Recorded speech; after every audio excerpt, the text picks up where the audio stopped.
que hay trazos azules, trazos rojos, de naranja, blancos completamente. Este pasó con rapidez, pero los pocos que estábamos aquí los vimos. Sí, o sea, ver las luces de un avión característico y oír su sonido.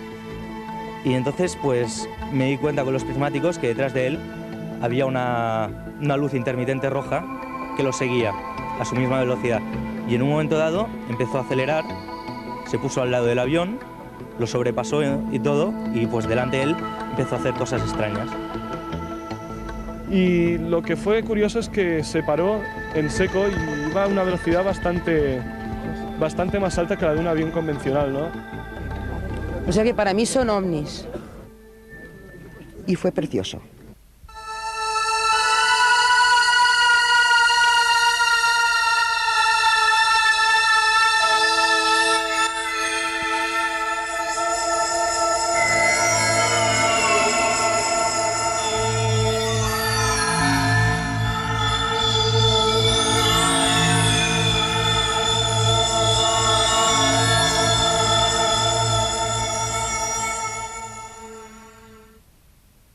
Este es nuestro hogar, nuestro mundo. En él nacemos, sentimos, amamos, luchamos y en él morimos. Más allá, el cielo. El dilatado vacío que cada noche se adorna con millones de estrellas. Es entonces cuando este planeta más se asemeja a una isla perdida en el océano, en el más ilimitado de los océanos. No es extraño que el hombre antiguo considerase a la Tierra como el centro de todo y pensara que esas pequeñas luces de la noche no eran otra cosa que un adorno puesto ahí por el capricho de los dioses. La humanidad avanzó lentamente por el camino del conocimiento y al hacerlo, cada nuevo descubrimiento fue desplazando al pequeño planeta de su lugar privilegiado. Tuvimos que aceptar que éramos nosotros los que girábamos alrededor del Sol y no al contrario. Después, nuestro orgullo sufrió un nuevo quebranto al descubrir que ni siquiera el Sol era el centro del universo y otros muchos soles le acompañaban en un espacio cada vez más complejo y extenso.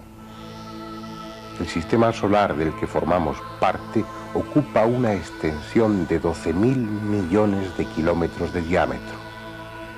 Una medida que a escala humana resulta abrumadora, pero que a nivel cósmico es casi despreciable. Nuestro Sol, con sus 9 planetas, apenas es nada dentro de la galaxia de la que formamos parte. Un cúmulo estelar constituido por 200 o 250.000 millones de soles. Pero es que esa galaxia que llamamos Vía Láctea y a la que pertenecemos, con su diámetro de 400.000 años luz, es, a su vez, una tenue mancha de luz en el espacio. Una más entre los centenares de millares de millones de galaxias que constituyen el universo conocido. Plantear a la luz de esos datos que la Tierra es el único lugar con seres inteligentes es tan estúpido como narcisista. Desde la perspectiva de una cantidad ingente de soles con planetas girando en torno a ellos, es inevitable pensar que hay otras culturas, otras civilizaciones en diferentes grados de evolución. Y por lo tanto, es posible que alguna de esas culturas nos esté visitando. Sin embargo, las distancias a recorrer son tales, son de tal magnitud, que parece imposible que una de esas civilizaciones pueda llegar hasta aquí por avanzada que esté técnicamente. Nuestros vecinos más próximos, los otros planetas del sistema solar, deben ser descartados. Sus condiciones ambientales resultan incompatibles con la existencia de animales suficientemente evolucionados como para albergar un cerebro inteligente. Puede que en esos infiernos humeantes o en esos páramos desolados luchen por su existencia hongos y bacterias, pero no otra cosa. Ni siquiera Venus o Marte, los planetas inmediatos hacia los que el hombre levantaba esperanzado la mirada, han resultado ser medianamente confortables. Venus tal vez lo sea en el futuro y Marte puede que lo haya sido en el pasado, pero no ahora.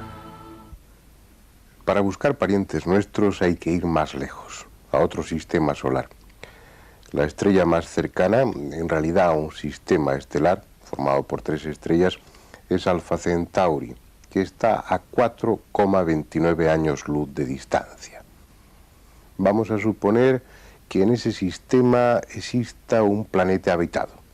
Y puestos a suponer, imaginemos también que uno de esos planetas tiene una civilización, una cultura que ha alcanzado un nivel de desarrollo escalofriante, suficiente como para lanzar sus naves a una velocidad de 10 millones de kilómetros por hora.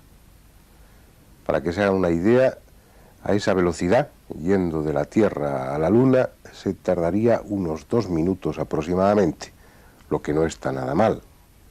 Pues bien, a esa velocidad de 10 millones de kilómetros por hora, una nave tardaría 456 años en llegar desde Alfa Centauri hasta aquí.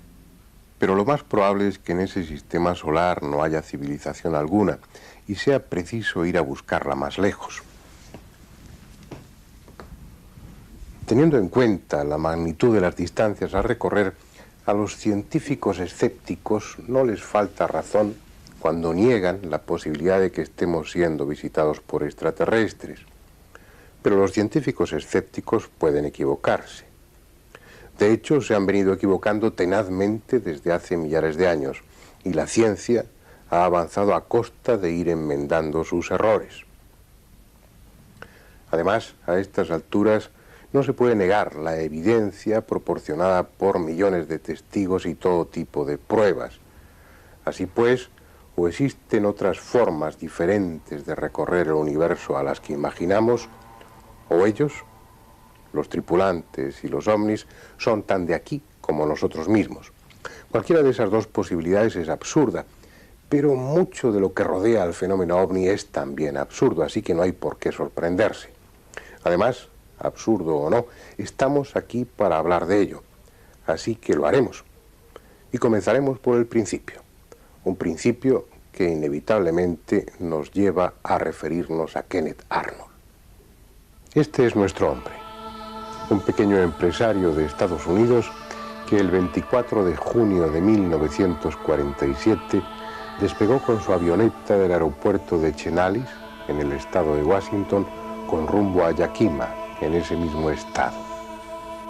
No tenía prisa y se desvió para intentar localizar los restos de un avión de la Marina que se había estrellado en el monte Rainier. Y cuando llevaba 2 o 3 minutos en ese nuevo rumbo, los vio. Eran 9 objetos brillantes que volaban en dirección norte-sur a una altura de 3.000 metros. En un principio pensó que se trataba de un nuevo tipo de aviones sin timón de cola, pero al realizar una maniobra de giro, los 9 objetos mostraron su auténtica forma, casi circular, y la ausencia de hélices o de toberas. Ese día se acuñó el término platillos volantes, que tanto molesta a algunos ufólogos, pero el término no surgió para describir la forma, sino por algo diferente. Cuando a Kenneth Arnold le preguntaron los periodistas sobre los objetos y su forma de desplazarse, él dijo que se movían en el aire describiendo parábolas y puso un ejemplo. Dijo, igual que cuando se arroja un platillo sobre la superficie del agua y se va moviendo tangencialmente a ella. La forma de esas naves, tal como Arnold las describió, era algo diferente a la de un platillo, con una parte delantera circular y ligeramente triangular por detrás. Probablemente tampoco esa descripción fue del todo exacta, porque unos días después, el 7 de julio de 1947, otro norteamericano, William Rhodes, fotografió un ovni muy parecido, y cuando Kenneth Arnold publicó un inevitable libro sobre su experiencia, los ovnis que ilustraban la portada eran como el que fotografió Rhodes. Pero aunque el testimonio de Arnold figure el primero en la historia actual del fenómeno ovni por la gran difusión que alcanzó, lo cierto es que otros los vieron antes. Por ejemplo, 3 días atrás, el 21 de junio de 1947, se vieron 6 objetos volantes no identificados sobrevolando la isla de Maury, en el estado de Washington, y también ese mismo día los vieron en el estado de Oklahoma. Y el día 24, cuando Arnold vio los suyos, hubo otro testigo, Free Johnson, que siguió con su telescopio las evoluciones de 6 ovnis sobre los montes Cascadas, a unos 200 kilómetros del monte Rainier. Para el caso poco importa quién fuera el primero. De hecho, ya habían sido vistos antes por numerosos testigos. Lo que pasa es que su origen se atribuía a otras razones. Por ejemplo, eso fue lo que sucedió en Los Ángeles la noche del 25 de febrero de 1942. Esa noche, 15 objetos volantes no identificados estuvieron volando sobre la ciudad, causando la alarma y provocando una contundente respuesta del ejército, que lanzó 1.430 proyectiles contra esos desconocidos aviones sin derribar a ninguno. En la fotografía se ve a 2 de los objetos iluminados por los reflectores y junto a ellos las explosiones de los proyectiles antiaéreos lanzados. En el informe enviado por el jefe del Estado Mayor al presidente Roosevelt se dejó constancia del total desconocimiento sobre la naturaleza y origen de aquellos 15 objetos que sembraron el pánico, pero que no mostraron actitud belicosa alguna ni respondieron al ataque con que fueron recibidos. Entre las apariciones de ovnis anteriores a 1947, las más célebres las constituyen las de los Foo Fighters, las bolas de fuego, que se dejaron ver sobre Europa durante la Segunda Guerra Mundial. Se trataba de unas esferas luminosas de poco menos de 1 metro de diámetro que evolucionaban en torno a los aviones durante sus misiones bélicas. Los aliados pensaban que se trataba de un arma secreta de los nazis, y los nazis pensaron lo contrario, que se trataba de un arma secreta de los aliados.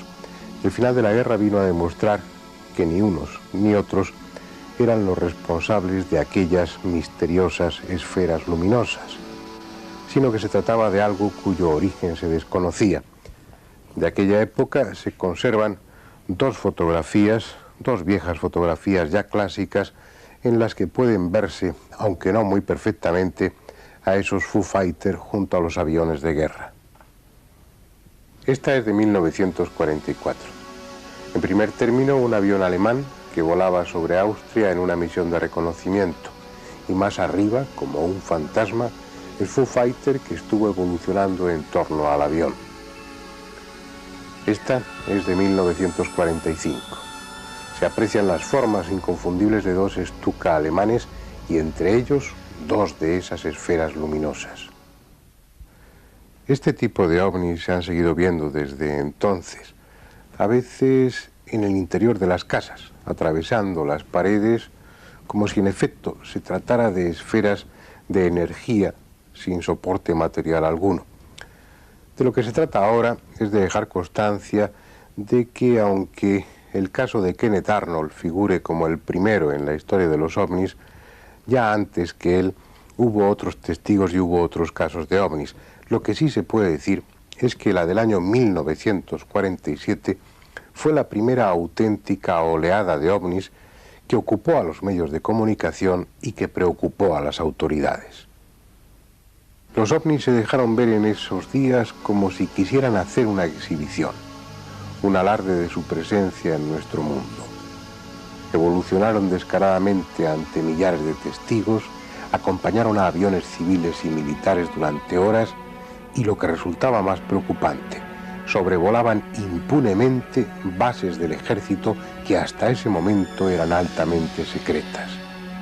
Casi a diario, los periódicos de Estados Unidos recogían en sus páginas el testimonio de innumerables personas que habían visto o fotografiado platillos volantes. La cuestión era si tales artefactos podían atribuirse a alguna nación de este mundo, y aunque atípicas, esas fuesen misiones de reconocimiento con vistas a un posterior ataque o a una invasión. No era una idea descabellada. Al terminar la Segunda Guerra Mundial, los vencedores tuvieron acceso a diferentes proyectos nazis bastante revolucionarios en el campo de la aeronáutica, y no faltaron filtraciones en las que se aseguraba que los ingenieros alemanes estaban desarrollando, al menos sobre el papel, prototipos con forma de platillo volante. Este dibujo corresponde a uno de ellos, la peonza voladora des Rieber. Según se afirmó entonces, tenía un diámetro de 14 metros y un peso de 3 toneladas. Estaba provisto de 5 motores. 3 de ellos, los que movían las aspas, tenían un empuje de 900 kilos cada uno, y los 2 más grandes, los que desplazaban al vehículo, proporcionaban 5.000 kilos de empuje entre ambos. Según se dijo, la peonza volante podía alcanzar los 4.200 kilómetros hora de velocidad. Este prototipo, como el plato volador de Miete o el V7, probablemente nunca existieron. Un análisis de los datos técnicos y varias contradicciones en las fechas de fabricación y las de las pruebas sugieren que tales modelos son una invención y que en el mejor de los casos no pasaron del tablero de dibujo.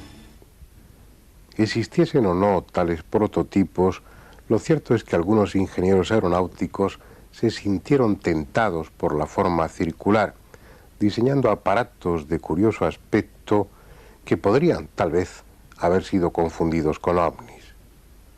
Este es la tortilla volante. Se fabricaron 2 versiones, la V173 y la XF5U1. La Marina de Estados Unidos las tuvo en activo durante muy poco tiempo, fundamentalmente en 1947 y 1948. No dieron el resultado pretendido y fueron sustituidas por otros aparatos de línea más convencional y más operativos. No es exactamente un platillo, pero es posible que confundiera a más de un testigo de aquella época. Este otro es el Abro-Abrocar, un prototipo que no tuvo demasiada suerte.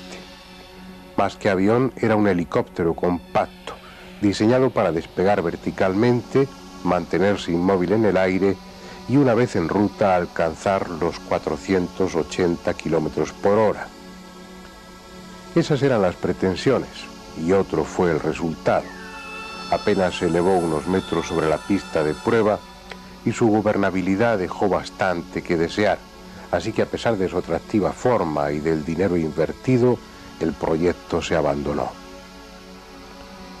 Desde esos años, la tecnología aeronáutica ha evolucionado sensiblemente, alcanzándose velocidades impensables hace 4 décadas. También se ha recorrido un apreciable camino en cuanto a autonomía, maniobrabilidad o confort, pero manteniéndose fieles a unas formas y unos medios de impulsión. Los aviones siguen siendo aviones, y muevan hélices o turbinas, los motores responden al mismo principio. Los ovnis, en cambio, son otra cosa. No hay alas ni timones, no hay hélices ni toberas. Nada interrumpe su bruñida superficie. La tecnología que mueve esas naves no es más adelantada que la terrestre, es radicalmente distinta.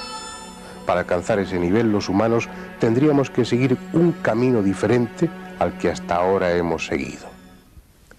La información acumulada en estos largos 40 años no permite deducir cuál es la fuente de energía que anima a esos extraños vehículos, pero sí parece claro que su sistema de vuelo nada tiene que ver con la aeronáutica, esto es, con la navegación en el aire, sino que se basa en principios muy diferentes. Ellos actúan como minúsculos planetas dotados de su gravedad propia. Son pequeños imanes en relación con otro imán gigantesco que es la Tierra. Y cambiando o no de polaridad, consiguen ser atraídos o rechazados por ese imán y equilibrando ambas fuerzas consiguen mantenerse inmóviles en el aire. Esa autonomía gravitacional les permite realizar maniobras impensables para un avión o un cohete convencionales, como pasar de una velocidad de varios miles de kilómetros hora a una velocidad cero en un instante, o hacer la maniobra contraria, descrita con mucha frecuencia por los testigos, esto es, pasar de estar en la inmovilidad, a moverse a una enorme velocidad sin aceleración progresiva. En la misma línea pueden considerarse otro tipo de maniobras también observadas frecuentemente, como su trayectoria en ángulos sin disminuir la velocidad. Otro dato a favor de esa hipótesis son los cambios de coloración y luz en torno a los ovnis, que parecen relacionarse con su velocidad y la ionización del aire alrededor del objeto, consecuencia probablemente de un campo electromagnético muy intenso. El hecho es que los ovnis producen perturbaciones claras en su entorno, como objetos físicos que generan una intensa energía.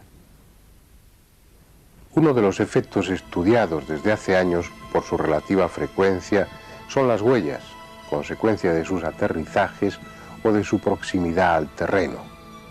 Huellas habitualmente circulares en las que el pasto, los insectos o la tierra misma resultan afectados. Cualquiera de esas huellas podría servir de ejemplo. Voy a referirme a una que tiene la ventaja de permanecer visible a pesar de los varios años que han transcurrido desde que se produjo. Está en un cerro llamado El Pajarillo, a pocos kilómetros de la ciudad de Córdoba, en Argentina. Fue producida por un ovni que sobrevoló la región en enero de 1986. Estas son fotografías de entonces, publicadas por la prensa especializada. Probablemente, dado que la huella es elíptica, el ovni no la causó por un aterrizaje, sino desde el aire, o por efecto de ese campo electromagnético al que antes aludía, o por uno de esos haces de luz coherente que a veces proyectan esos objetos desde su parte inferior. Una extraña huella. En su día el pasto estaba quemado ligeramente, chamuscado, pero de arriba a abajo y sin haber ardido. Los insectos y pequeños animales que habían quedado dentro de la huella estaban secos, deshidratados, como si un calor súbito e intenso hubiera evaporado en unos instantes todo el líquido de sus tejidos. Al cabo de unas pocas semanas el pasto volvió a crecer, y más vigoroso que antes. Sin embargo, el ganado lo rechazaba. Comía el pasto de alrededor, pero no el del interior de la huella. Ni siquiera entraban en ella, como si su instinto captara algo nocivo. Pero lo extraordinario es que un año después se produjo un incendio en el cerro, un incendio normal, y todo el pasto ardió, excepto el de la huella, tan crecido y aparentemente combustible como el resto. A pesar de todo, las hierbas y la tierra de la huella no mostraron nada especial cuando fueron analizados en el laboratorio. La razón de su incombustibilidad y el alejamiento del ganado no pudo ser aclarada. Cuando estuve allí habían transcurrido casi 4 años desde que se produjo la huella, desde que el ovni dejó aquella elipse sobre el cerro. No se diferenciaba del resto del pasto de aquella zona nada más que por el color, ligeramente más claro en el interior de la huella, pero ya el ganado no la rechazaba. De hecho, mi propio caballo estuvo caminando por el interior de la huella con toda tranquilidad. Sin embargo, algo diferente seguía ocurriendo. El ingeniero de sonido y yo comprobamos que en el interior de esa elipse, de esa huella, solo en el interior de ella, se producían interferencias en la pequeña emisora del micrófono. Todo indica que 4 años atrás aquella zona había estado sometida a un campo electromagnético de una intensidad extraordinaria. Sin embargo, aunque llamativos, esos hechos del Cerro Pajarillo apenas son nada comparados con otros efectos físicos que acompañan a la presencia de los ovnis. Efectos físicos que en ocasiones pueden llegar hasta dejar a oscuras a millones de personas. Eso es lo que probablemente sucedió un día muy especial, hace más o menos 25 años, el 9 de noviembre de 1965. Ese día, exactamente a las 5:28 de la tarde, Nueva York quedó a oscuras. Ni una luz en las calles y en los edificios. los ascensores y el metro detenidos en su recorrido. Oficinas, comercios, cines, todo lo que dependía de la energía eléctrica quedó esa noche paralizado. Pero no solo fue la ciudad de Nueva York. A esa misma hora, las 5:28 de la tarde, gran parte de la costa nordeste de Estados Unidos y una considerable extensión de Canadá quedaron también sin energía eléctrica.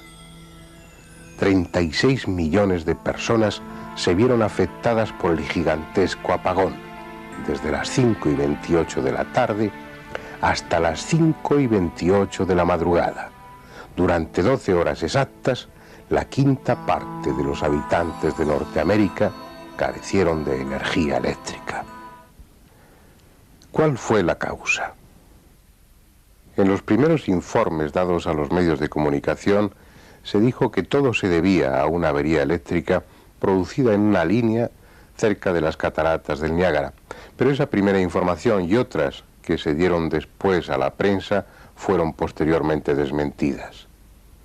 Finalmente, a las 10 de la mañana, se llegó a la conclusión de que el problema estaba localizado en la subestación de Clyde, a 15 kilómetros de Siracusa, en el estado de Nueva York. Sin embargo, cuando los técnicos llegaron allí, no encontraron avería alguna.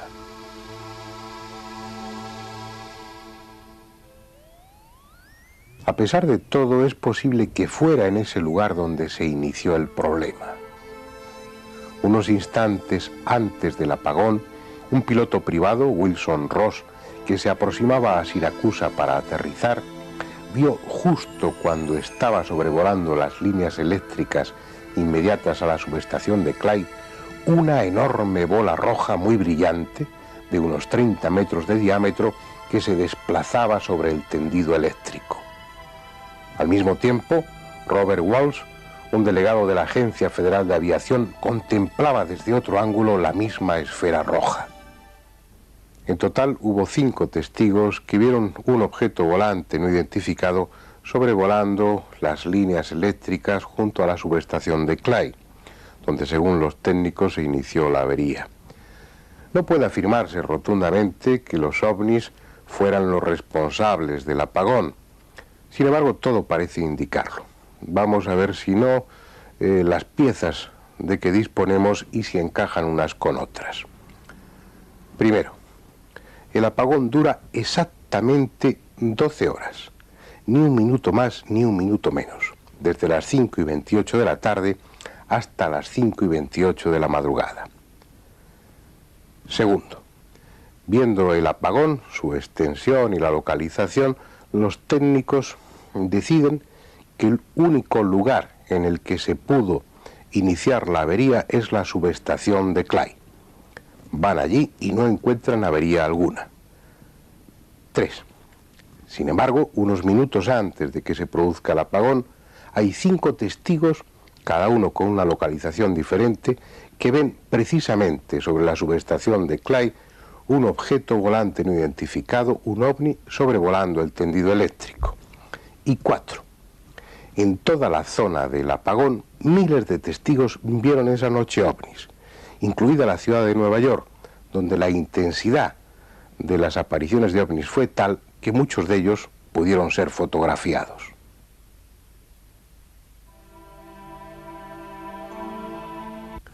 Fueran o no los responsables del célebre apagón, lo cierto es que los ovnis fueron los auténticos protagonistas de esa jornada, porque estuvieron en todos los lugares y en todos los momentos más importantes.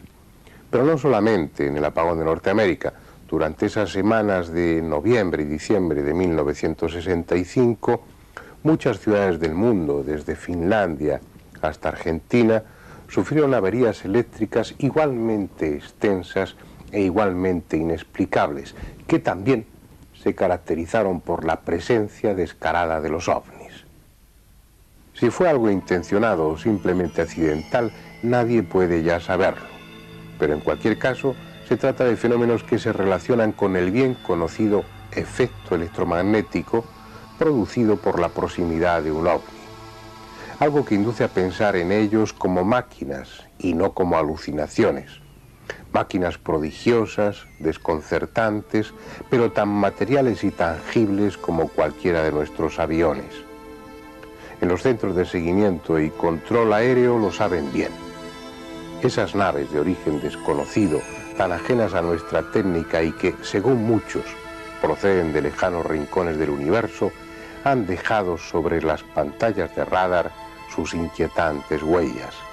En la mayoría de los casos en que aviones civiles o militares se han encontrado cerca de un ovni, hay que añadir al testimonio de las tripulaciones el otro testimonio frío y objetivo de las pantallas de radar, donde el objeto volante no identificado ha dibujado su trayectoria.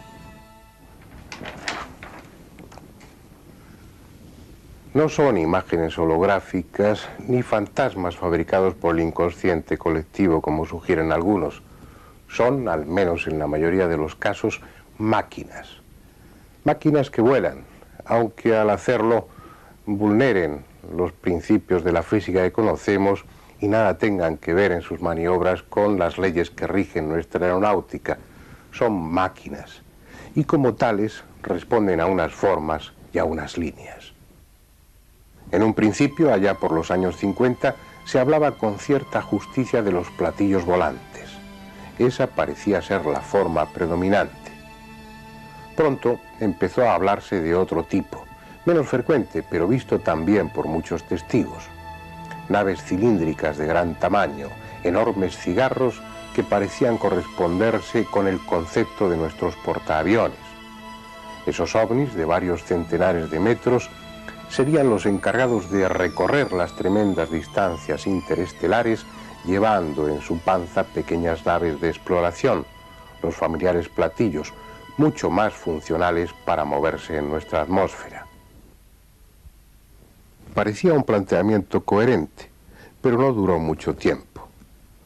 Pronto había ya muchos testimonios que empezaban a referirse a ovnis con otras formas diferentes, y en tal cantidad que los investigadores, que en un principio se mostraban escépticos, finalmente tuvieron que admitir que junto a ovnis con forma de platillo y ovnis con forma cilíndrica, había otros con forma triangular, con forma esférica, con forma ovoide, con forma prismática y en general casi con cualquier forma imaginable.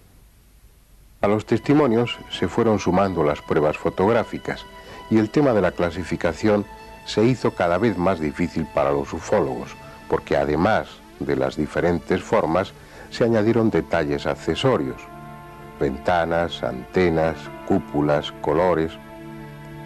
No hay razones para negar a los ovnis la posibilidad de adoptar cualquier forma. Su medio de propulsión no requiere que tengan líneas aerodinámicas. El problema está en que esa diversidad de formas parece señalar múltiples orígenes. No se trataría de naves que llegan hasta aquí desde un lejano planeta, sino desde centenares de ellos en los más diversos puntos de la galaxia, lo que para los escépticos no es ya improbable, sino imposible. Sin embargo, los hechos son así, y si bien se mira, tan difícil es que lleguen hasta aquí desde un lugar que desde 100 lugares diferentes. Tan difícil o tan fácil. Al fin y al cabo, el número de posibles planetas habitados es tan descomunal que puede haber en esta galaxia, en nuestra galaxia, 1 millón de planetas habitados por una civilización con un buen nivel técnico. Además, debe haber otra forma de recorrer el universo, puesto que nos están visitando.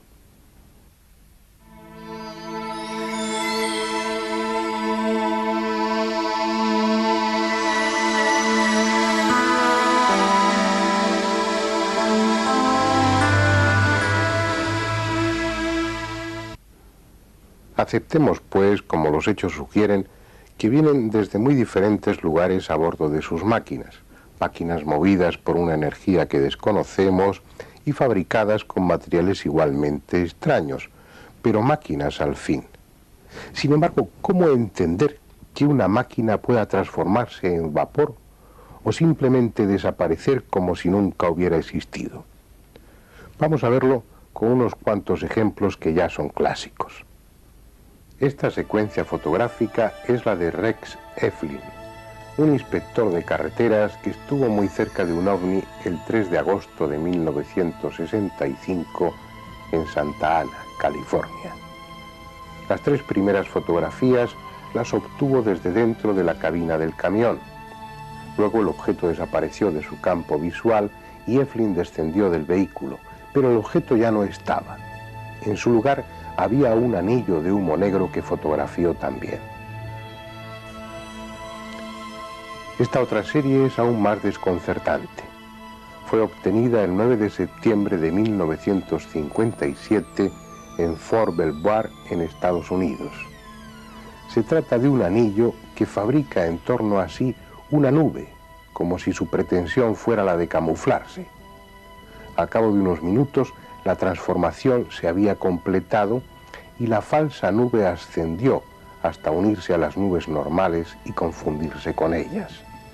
Si a estos 2 casos unimos otros muchos testimonios en los que se describen nubes solitarias de formas sospechosas que iban a buena velocidad, dejando incluso una tenue estela, o se movían en dirección contraria al viento, o al revés, se mantenían inmóviles mientras el resto de las nubes se desplazaban, podría concluirse en que entre las muchas capacidades de los ovnis está la de tomar la apariencia de una nube.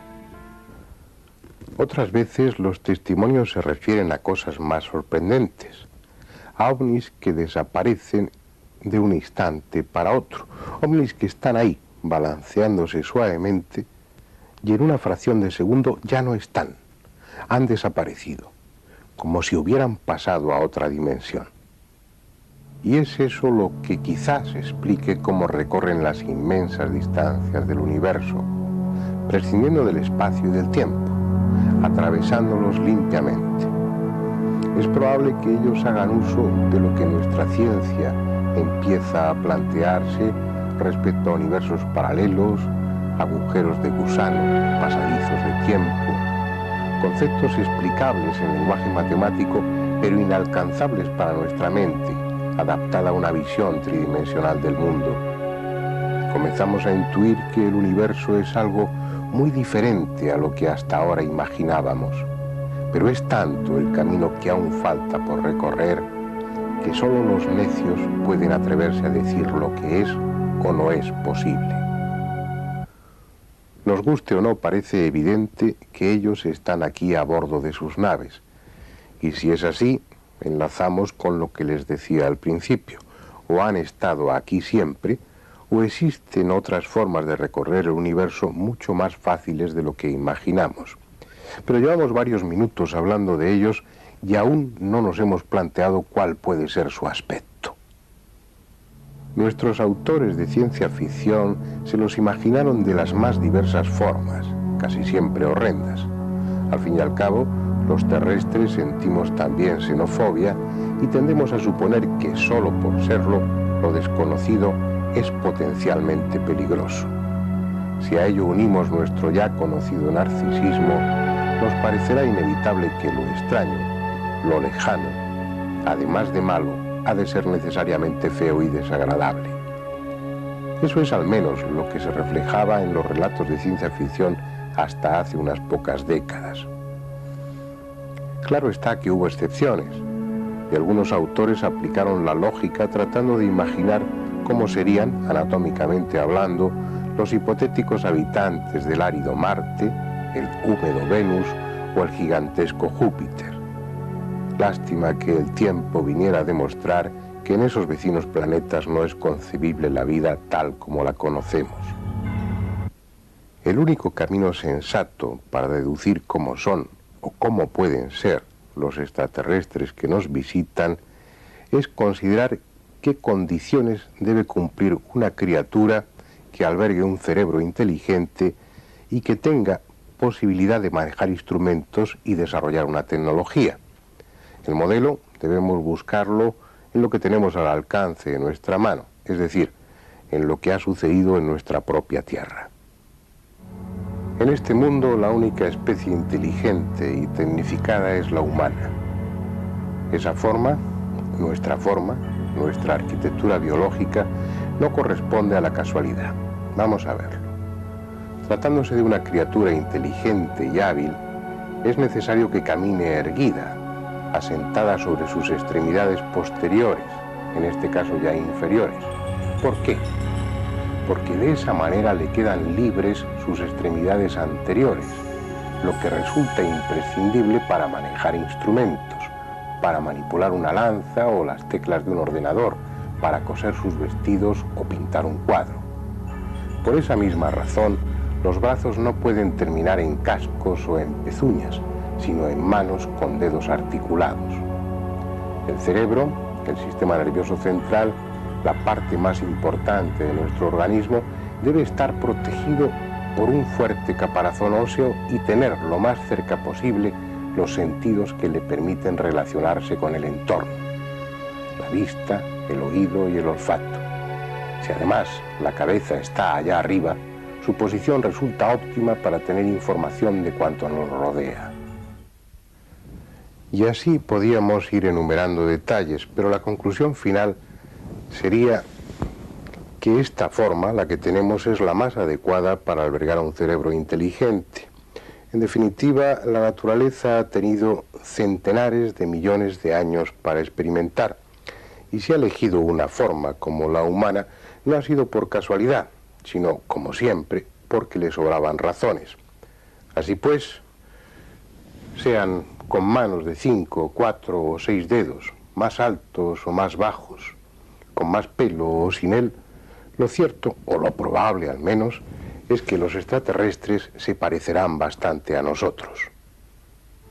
Y eso es lo que se desprende del testimonio de aquellos que los han visto.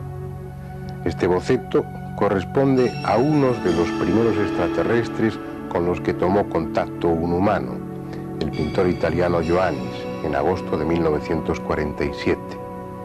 Después serían vistos otros muchos de características similares, con poco más de 1 metro de estatura y una gran cabeza.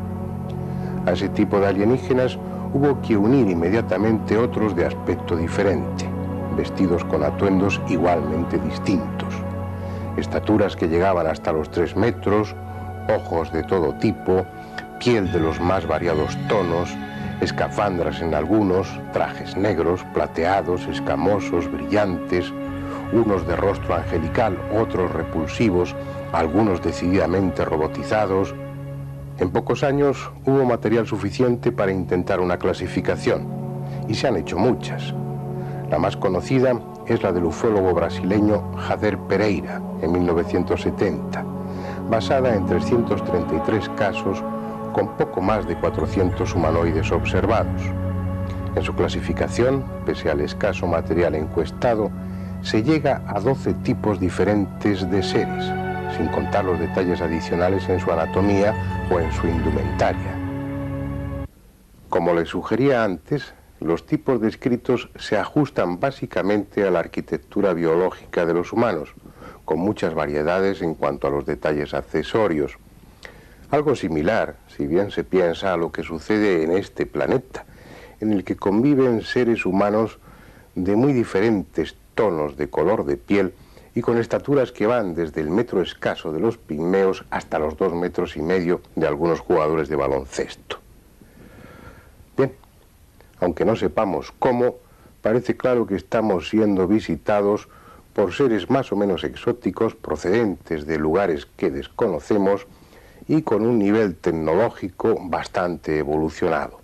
Pero, ¿a qué vienen? Es evidente que no a invadirnos. Su tecnología es tan abrumadoramente superior a la nuestra que no tendrían dificultad alguna para conquistarnos si quisieran. Es posible que estén aquí traídos por la curiosidad, es decir, para estudiar nuestro planeta y las diferentes especies que viven en él. Eso es algo que parecen confirmar muchos testimonios, sobre todo durante los años 60 y 70. En esa época era frecuente verles recogiendo piedras, plantas, agua, hasta gallinas. Algunos lugares se hicieron célebres porque en ellos hubo casos de animales mutilados en clara relación con los ovnis. Reses u ovejas aparecían muertos sin una gota de sangre. como si un sediento vampiro les hubiera visitado. Pero además solían presentar un orificio limpiamente circular por el que se les había extraído algún órgano. Ese tipo de sucesos ocurría en localidades en las que esa noche se había visto uno o varios ovnis. Incluso hay testimonios que relatan cómo una vaca o una oveja eran introducidos a través de un misterioso túnel de luz en un ovni. Según se desprende de esos testimonios, los tripulantes de los ovnis deben tener sus almacenes y sus museos llenos de piedras, de vegetales y de animales, ya sea en trozos o enteros. Pero parece que ese interés por nuestro planeta no se limita a lo que nos rodea, sino que también nos incluye a nosotros mismos. Y son bastante frecuentes los casos en los que personas, y no animales, son raptadas temporalmente, introducidas dentro de una de esas naves en lo que se ha dado en llamar abducciones. Este hombre es Pere Ribalta y Puig. Ahora dicta cursos de biocibernética cuántica holográmica, una especie de medicina cósmica basada en un concepto energético del ser humano. Antes fue agente comercial, hasta que estuvo dentro de un ovni y algo se encendió en su cerebro. Es un caso típico de abducción seguida de contacto, pero como parece ser frecuente en muchas de estas personas que han vivido experiencias similares, su primer encuentro tuvo ya lugar durante la infancia. Tenía entonces 10 años y estaba pasando unos días en una casa que sus padres tenían en Sabadell. Había unos amigos que estaban de visita y todo transcurría plácidamente hasta que llegaron otros que no estaban invitados a bordo de un ovni. Un ovni, un típico platillo volante que estuvo evolucionando durante 20 largos minutos sobre la terraza de la casa. Y pudimos disfrutar de un espectáculo naturalmente inédito que consistió en poder apreciar que aquella luz que iluminaba pues todos los tejados se movía de un lado para otro, bailaba, saltaba, desaparecía, aparecía y tenía una forma de plato al revés. Y aquello, pues bueno, es lo que le llamaban entonces un platillo volante. Estuvimos viéndolo pues durante cosa de 20 minutos, 25 minutos duró todo el acontecimiento, por lo que son muchos minutos de ver todo el rato lo mismo. Y se dio, claro, la circunstancia de que habían vecinos, los vecinos también lo avistaron, lógicamente estaba muy cerca del suelo y emitía mucha luz, y fuimos como 17 o 19 personas que estuvimos viendo eso durante todo ese tiempo. Yo pienso que es una experiencia muy, pero que muy buena, un recuerdo extraordinario, porque no es ver pasar un objeto, que pasan objetos volantes no identificados, sino que es que estuvo ahí, subía, bajaba, se metía, vamos, se colocaba donde quería, desaparecía de nuestra vista en un instante, volvía a aparecer en el mismo lugar, en el espacio, y bueno, bailoteaba y hacía de todo. Emitía una especie de chispas curiosas y una especie de rayo muy fino. En un momento ocurrió, nos tocó, ¿sí? Y quedamos, pues bueno, también muy parados en este sentido. Quedamos sorprendidos, un rayo que algo, y que bueno, no nos hizo ninguna mella aparentemente, ¿no? Luego hemos pensado que se podría tratar de una información que lanzaban y que alguien la recibió, ¿no? En este caso podría haber sido yo también, ¿por qué no? Eso sucedió en 1950. A partir de entonces y durante casi 20 años nada extraordinario sucedió. Hasta que un día del año 1969, yendo por la carretera con su coche, volvió a ver aquel ovni del principio, o uno muy similar, pero esta vez mucho más de cerca. Ocurrió, bueno, tuve un avistamiento contacto de esos que separa el coche, etcétera, donde, bueno, puedo dar testimonio de que vi, y creo estar en mis cabales, vi un objeto que era el mismo, posado en el suelo, y que allí fuera de él, ya aterrizado, cuando yo llegué, había dos figuras humanoideas curiosas, poco luminosas, raras, y que se dirigieron a mí. Entonces, bueno, ocurrió ahí un fenómeno de contacto, que es lo que me han contado que es lo que ha sido. O sea, los expertos dicen un contacto de cuarta o tercera fase, no sé, por ahí, tercera fase. Y bueno, pues estupendo, ¿no? Fue curioso porque aquel objeto era, una vez pasabas en su área, o sea, como que da la sensación de que entras ahí, era más grande de dentro que de fuera. O sea, las dimensiones cambiaban totalmente. Aquello era un espacio abierto increíble, no sé, no entendía todo aquello. Además que cuando uno ya tropieza con el fenómeno, supongo, de esa forma tan directa, se disloca todo lo que es el intelecto, todo tiene que ir un poco perdido por ahí, porque estás recibiendo una información totalmente fuera de esquemas, y ahí es cuando pienso yo que uno queda un poco así fuera de lo normal. Después tendría otro encuentro en 1974 aún más complejo. Por entonces le hicimos una entrevista larga y detallada para una serie de televisión. Se expresaba con la misma tranquilidad que ahora, con la misma ausencia de emoción, pero era incapaz de traducir a un lenguaje coherente su experiencia, como si ésta se hubiera producido a medio camino entre dos realidades, entre dos dimensiones distintas. Sus interlocutores eran rubios, pero apenas había nada de sus rostros. No estaban desnudos, pero su ropa parecía formar parte del cuerpo y era como si no estuvieran vestidos. Su nave no era un vehículo lleno de diales o pantallas, sino de habitaciones desnudas y más grandes que lo que el ovni era. Su experiencia estuvo más cerca de lo místico que de lo tecnológico, y algo que no sabe o no quiere saber sucedió en aquellas entrevistas. Algo para lo que fue seleccionado cuando tenía 10 años. Como tantos otros contactados, tiene una misión cuya dimensión ignora, pero entre tanto se ha abierto a otros campos diferentes. De su trabajo como agente comercial pasó a la acupuntura y las medicinas orientales, y de ellas a la disciplina que actualmente imparte. Esa medicina biocibernética, cuántica, holográmica, en la que subyace parte de la información recibida durante sus encuentros con los extraterrestres. Son cosas difíciles de aceptar para aquellos que están fuera del fenómeno ovni, hasta que les suceda a ellos mismos. Puede ser de cualquier manera, porque todos los casos son diferentes, pero si hubiera que describir una abducción, un rapto típico, basado en el testimonio de muchos raptados, sería algo así. Está atardeciendo.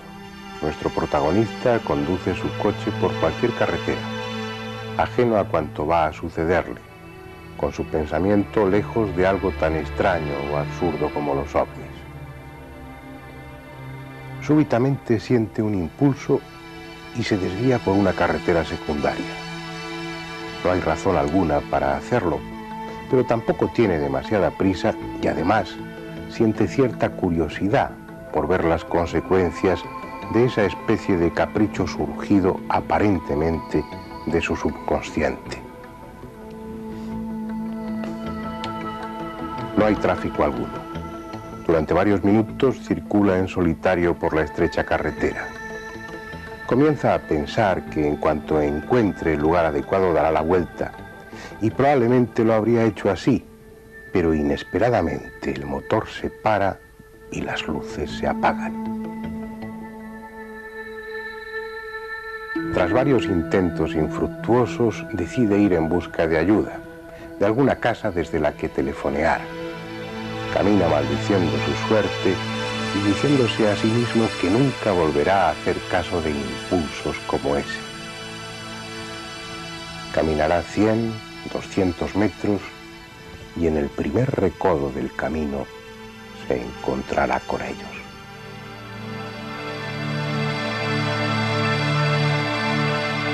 En su interior se encenderá una alarma avisándole que está frente a algo extraordinario y desconocido. Su primer impulso será echar a correr, pero inmediatamente y contra toda lógica, la alarma interior queda muda y es sustituida por un sentimiento de paz, por una cálida confianza hacia aquellos extraños seres que parecen estar esperándole. Y dócilmente se irá con ellos hacia la nave.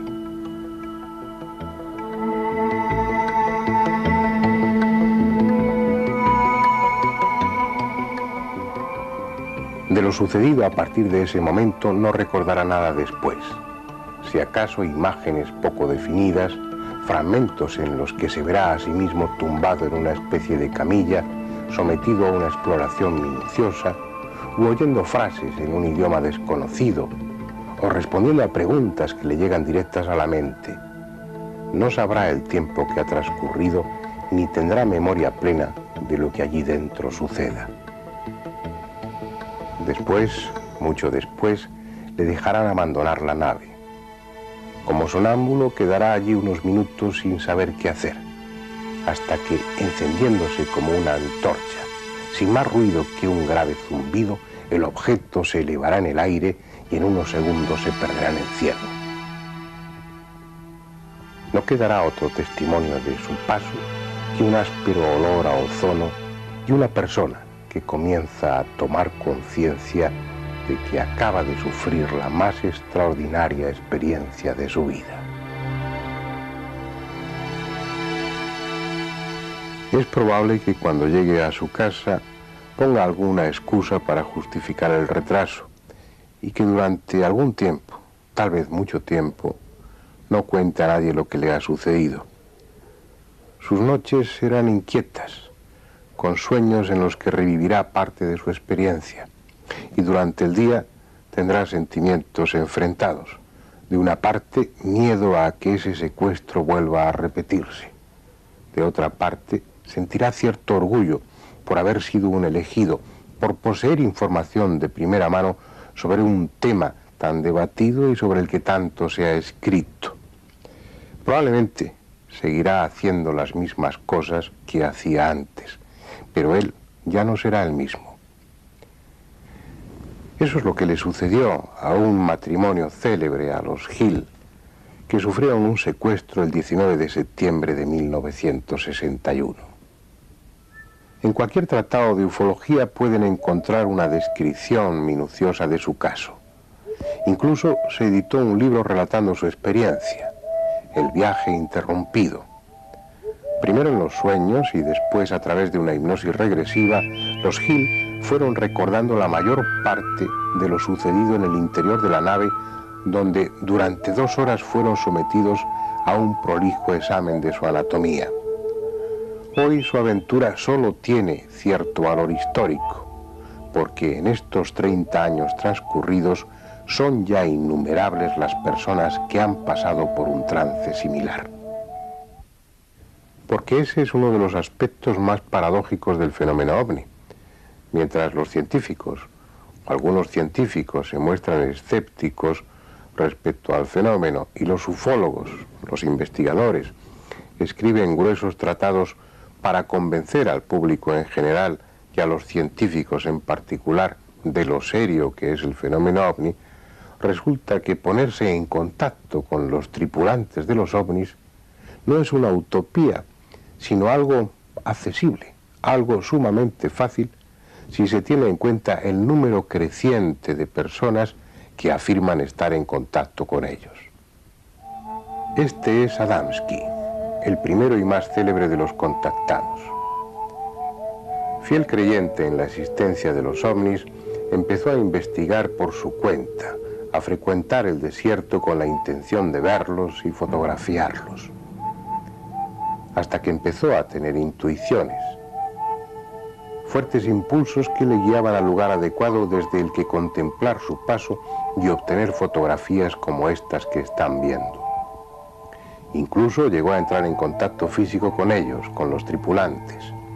Fue el 20 de noviembre de 1952. Ese día, uno de aquellos platillos aterrizó y Adamski se encontró frente a frente con un hombre rubio, de largo cabello y rostro angelical, con el que se entendió a duras penas por medio de gestos. A ese encuentro siguieron otros muchos. Incluso Adamski llegó a afirmar que había estado dentro de sus naves y que en ellas había recorrido parte del sistema solar. Según contó, esos extraterrestres procedían de Venus y estaban aquí preocupados por las experiencias nucleares que en aquellos momentos se iniciaban. A Adamski muchos le creyeron inmediatamente, sin dudar, pero también la mayoría, igualmente sin dudar, le calificaron de embustero. Los investigadores serios se rasgaron las vestiduras. Testimonios como los de Adamski venían a echar por tierra todo el trabajo que habían hecho esos investigadores tratando de dignificar el fenómeno ovni. Sin embargo, pasado el tiempo, Adamski ha sido rehabilitado. Y lo ha sido porque millares de personas han visto ovnis como los suyos. Y también otros muchos han tenido encuentros con seres igualmente rubios e igualmente angelicales.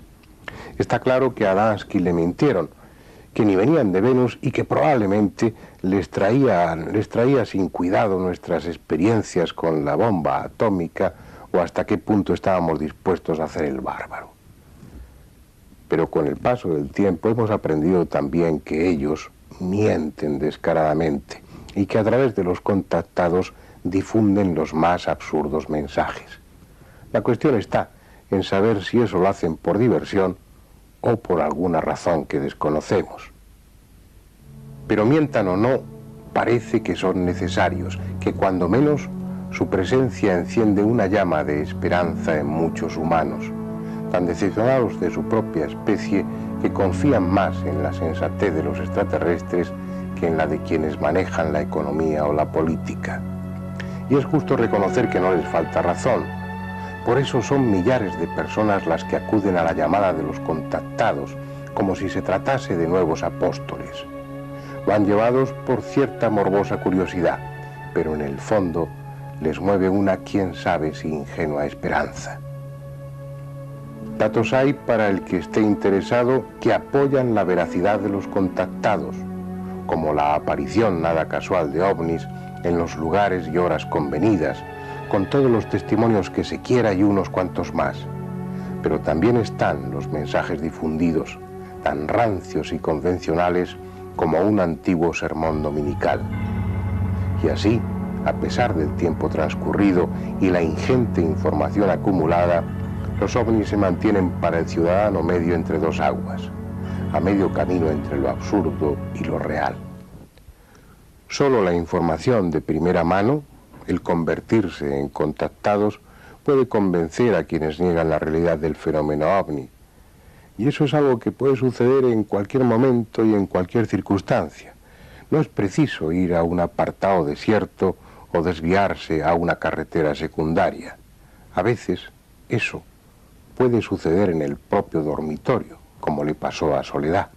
Una noche, ya no se trata de una noche, se trata de un personaje que estábamos durmiendo, acostados, serían las 3 de la mañana por ahí, cuando yo sentí como si alguien me soplara en la nariz, digamos, y entonces aquel aire muy fuerte que me ahogaba me despertó, y entonces en aquel momento vi una figura, para mí que era una mujer joven, de 1,80 m más o menos, 1,80 m y algo, era alta, de luego, experta.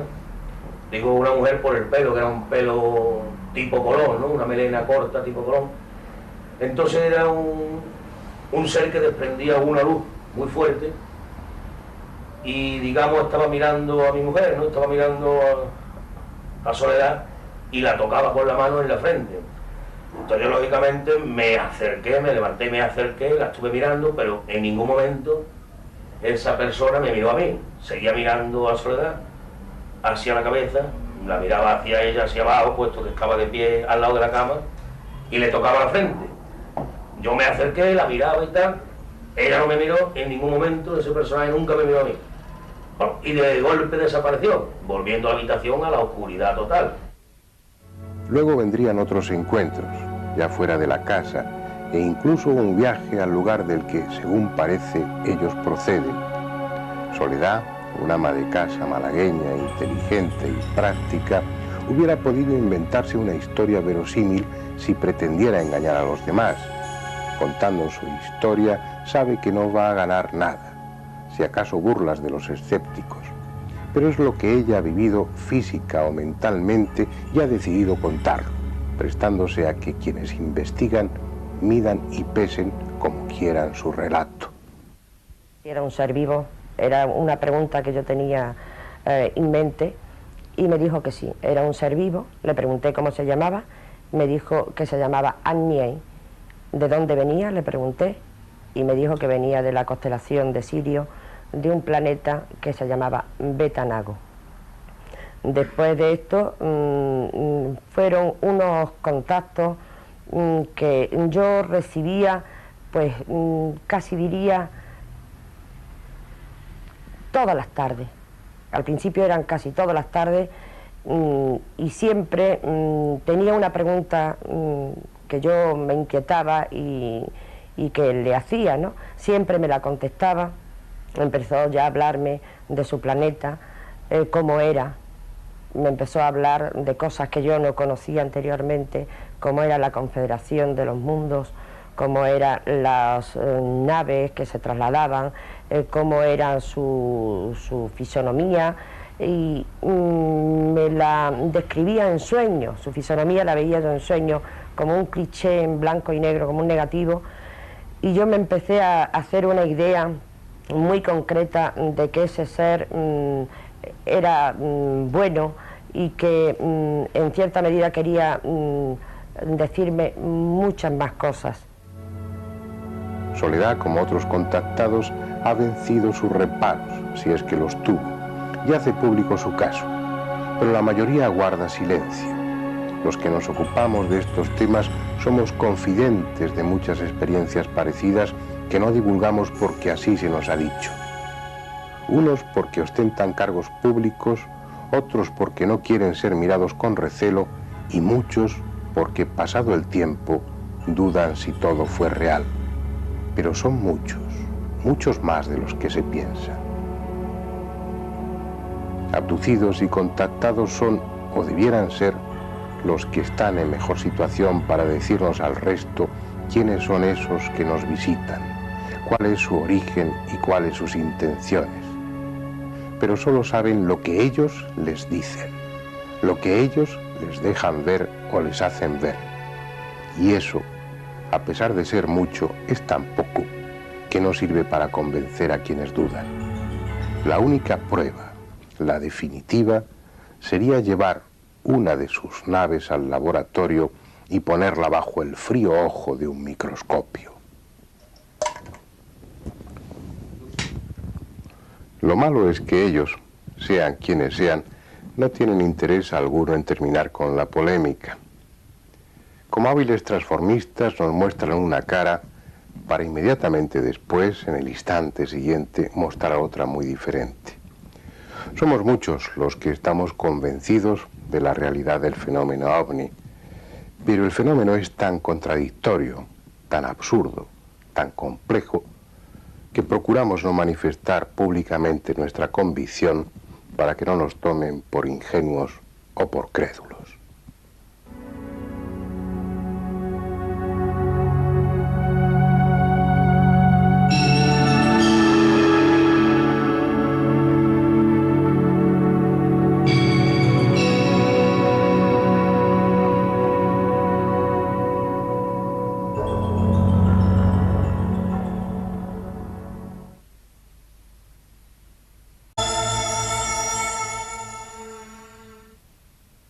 Este es nuestro hogar, nuestro mundo. En él nacemos, sentimos, amamos, luchamos y en él morimos. Más allá, el cielo, el dilatado vacío que cada noche se adorna con millones de estrellas. Es entonces cuando este planeta más se asemeja a una isla perdida en el océano, en el más ilimitado de los océanos. No es extraño que el hombre antiguo considerase a la Tierra como el centro de todo y pensara que esas pequeñas luces de la noche no eran otra cosa que un adorno puesto ahí por el capricho de los dioses. La humanidad avanzó lentamente por el camino del conocimiento y al hacerlo, cada nuevo descubrimiento fue desplazando al pequeño planeta de su lugar privilegiado. Tuvimos que aceptar que éramos nosotros los que girábamos alrededor del Sol y no al contrario. Después, nuestro orgullo sufrió un nuevo quebranto al descubrir que ni siquiera el Sol era el centro del universo y otros muchos soles le acompañaban en un espacio cada vez más complejo y extenso. El sistema solar del que formamos parte ocupa una extensión de 12.000 millones de kilómetros de diámetro, una medida que a escala humana resulta abrumadora. Sus condiciones ambientales resultan incompatibles con la existencia de animales suficientemente evolucionados como para albergar un cerebro inteligente. Puede que en esos infiernos humeantes o en esos páramos desolados luchen por su existencia hongos y bacterias, pero no otra cosa. Ni siquiera Venus o Marte, los planetas inmediatos hacia los que el hombre levantaba esperanzado la mirada, han resultado ser medianamente confortables. Venus tal vez lo sea en el futuro y Marte puede que lo haya sido en el pasado, pero no ahora. Para buscar parientes nuestros hay que ir más lejos, a otro sistema solar. La estrella más cercana, en realidad a un sistema estelar formado por 3 estrellas, es Alfa Centauri, que está a 4,29 años luz de distancia. Vamos a suponer que en ese sistema exista un planeta habitado. Y puestos a suponer, imaginemos también que uno de esos planetas tiene una civilización, una cultura que ha alcanzado un nivel de desarrollo escalofriante, suficiente como para lanzar sus naves a una velocidad de 10 millones de kilómetros por hora. Para que se hagan una idea, a esa velocidad, yendo de la Tierra a la Luna, se tardaría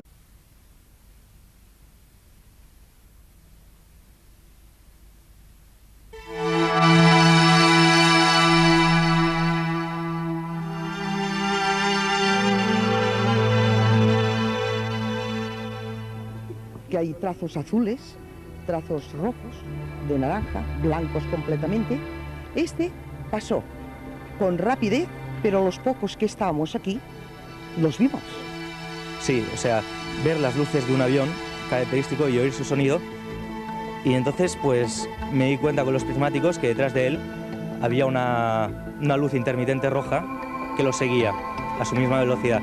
Y en un momento dado empezó a acelerar, se puso al lado del avión, lo sobrepasó y todo, y pues delante de él empezó a hacer cosas extrañas. Y lo que fue curioso es que se paró en seco y iba a una velocidad bastante más alta que la de un avión convencional, ¿no? O sea que para mí son ovnis. Y fue precioso.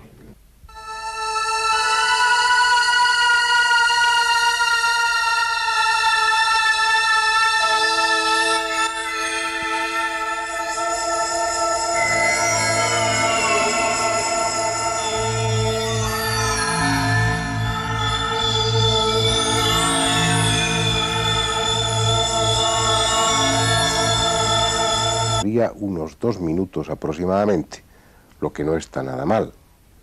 Pues bien, a esa velocidad de 10 millones de kilómetros por hora, una nave tardaría 456 años en llegar desde Alfa Centauri hasta aquí. Pero lo más probable es que en ese sistema solar no haya civilización alguna y sea preciso ir a buscarla más lejos. Teniendo en cuenta la magnitud de las distancias a recorrer, a los científicos escépticos no les falta razón cuando niegan la posibilidad de que estemos siendo visitados por extraterrestres. Pero los científicos escépticos pueden equivocarse. De hecho, se han venido equivocando tenazmente desde hace millares de años, y la ciencia ha avanzado a costa de ir enmendando sus errores.